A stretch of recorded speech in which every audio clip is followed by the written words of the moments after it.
Yeah, so I'm really interested to go back to the study. I believe in Enigma of Reason, you use the thought experiment of Alice is looking at Bob, who's looking at Carol, and same kind of logical puzzle in the sense that everyone intuits that the answer is this, but the answer actually is that.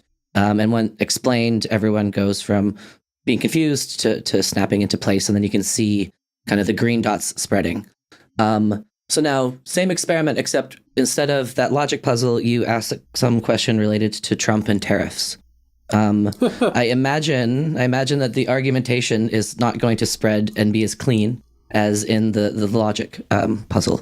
So I'm curious what you think the difference is between a question and a debate that has maybe a simple, clean, logical answer, and the more messy real world, and what you would expect to see in that latter circumstance. No, that's a great question. So we have actually experiments in which we have questions that are not political, but they are not something that you can demonstrate logically. So for instance, we had like a very similar setup to what I described earlier, except that one of the questions was, for instance, how many elevators are there in the Empire State Building?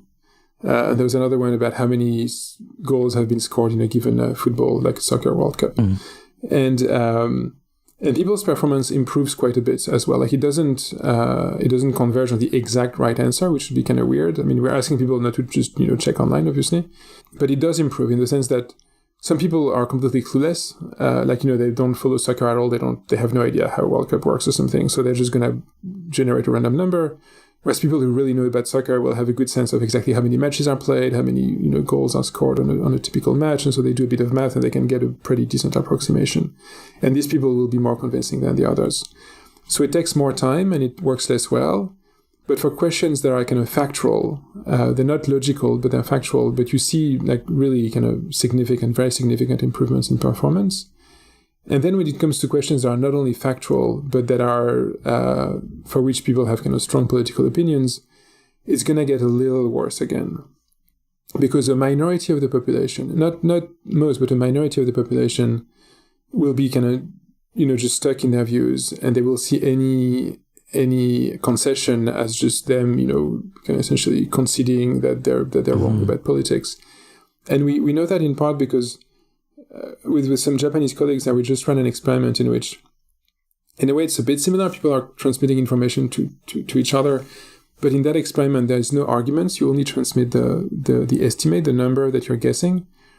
And we ask people to make guesses for either completely neutral questions, like, where is the distance between the sun and Neptune or whatever, and political questions such as what is the share of migrants in your country, or what is the share of gay marriages or something. And what we observe is that broadly, most people react very similarly to both topics. So they take the advice into account to some extent, maybe not as much as they should, but the thing that you observe in every kind of situation.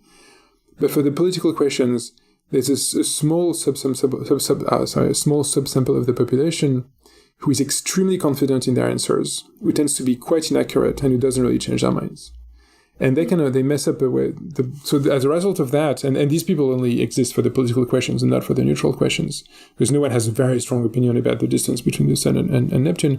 I mean, except, astronomers, I guess, but we didn't have any probably. And these people are going to lower the overall average because they're going to slow down the diffusion of the more correct information. So on the whole, I mean, you see these differences in the aggregate because of a small number of people. But for most people, this, it still works. And do you have a sense of, is this just like a personality characteristic of some people, that they're just like wedded to certain views a priori and they're not going to change their minds no matter what? Or is this like just something that comes in the political sphere?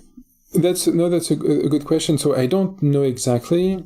Clearly, there's going to be differences based on the main source of the variance will be the content, in the sense that someone who might be completely impossible to change their mind on one topic, on another topic, they might be very flexible because, the same person who cares a lot about Trump is not going to care about Neptune. So, it's not just personality.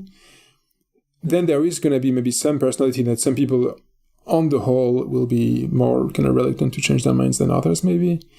And then there's going to be some interaction, such that some people, for some topics, are going to be very, very reluctant to change. And usually it has to do with their kind of their status in their social network and how much their identity is invested with having such and such view. So if everybody knows that you're a big Trump supporter or a big Biden supporter or whoever else, and that it's part of your identity and it's part of how others see you, and then it becomes a bit of a problem if all of a sudden you start having views that seem to be kind of at odds with this, and people are, they'll think that you're maybe less reliable and this sort of things. Okay, yeah, interesting.